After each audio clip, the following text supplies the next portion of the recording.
Easy bike ছিনতাই করার জন্য যশোরের কেশবপুরের সোহাগ হোসেন বায়েজিদ হত্যাকাণ্ডের রহস্য উদ্ঘাটন করেছে জেলা গোয়েন্দা পুলিশ দীর্ঘ 1 মাস পর। এ ঘটনায় ডিবি পুলিশ মনিরুল শেখ নামে একজনকে গ্রেপ্তার করেছে। বৃহস্পতিবার সকালে পুলিশ সুপারের কার্যালয়ে এক সংবাদ সম্মেলনে এ তথ্য জানান পুলিশ সুপার জিয়াউদ্দিন আহমেদ। উনি আমার কাছে আসছিলেন আমার দপ্তরে, আমি ওনাকে কথা দিয়েছিলাম, দায়িত্ব পাওয়ার পরপরই উনি আসছিলেন।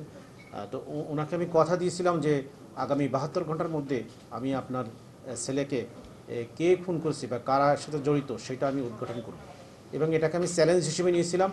এবং আমি আমার প্রথম এই যশোরে প্রথম চ্যালেঞ্জটা গ্রহণ করে সে চ্যালেঞ্জে আমি সফল হয়েছি। গত 5 আগস্ট যশোরের কেশবপুরের বুড়িহাটি গ্রামের হায়দার আলীর ছেলে সোহাগ হোসেন বায়েজিদকে হত্যা করা হয়। তার ইজি বাইকটি সাতক্ষীরার ঝাউডাঙ্গা বাজারে যাওয়ার পথে কেশবপুরের কাবিলপুর মাঠের মধ্যে ছুরিকাঘাত করে ইজি বাইক ছিনিয়ে নিয়ে যায় ঘাতক মনিরুল। এ ঘটনায় 14 আগস্ট কেশবপুর থানায় একটি মামলা হয়। জেলা গোয়েন্দা পুলিশ মামলাটি তদন্তে নিয়ে বুধবার সাতক্ষীরার সিকরি এলাকা থেকে আসামি মনিরুল ইসলামকে গ্রেপ্তার করেন। ঘটনাটি ঘটেছিল 5 তারিখে ভোর 5টায়। সে ছাগল ব্যবসায়ী হিসেবে এই অভিযুক্ত নিজেকে পরিচয় দেয় এবং যে ইজি চালক তাকে ভোর 5টার দিকে তাকে ফোন করে ডেকে নিয়ে আসে এবং ডেকে নিয়ে কেশবপুরের একটি নির্জন জায়গায় ঘেরের পাশে তাকে হত্যা করে তার একমাত্র উপার্জনের সম্বল যেটি ইজি বাইক ছিল সেটিকে ছিনতাই করে নিয়ে যায়।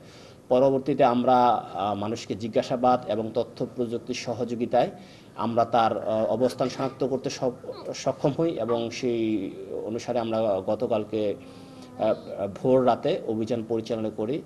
সেই হত্যাকাণ্ডের সাথে জড়িত ব্যক্তিকে আমরা গ্রেপ্তার করতে সমর্থন হই এবং সেই হত্যাকাণ্ড ঘটিয়ে যে ইজি ব্যাগটি ছিনতাই করেছিল সেই ইজি ব্যাগটিকে আমরা উদ্ধার করতে সক্ষম হয়েছি। সন্তান হত্যার দৃষ্টান্তমূলক শাস্তির দাবি জানিয়েছেন নিহতের বাবা মা।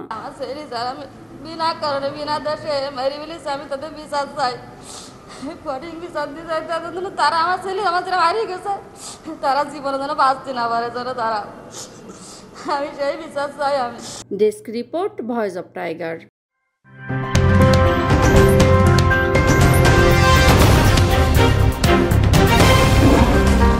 Voice of Tiger.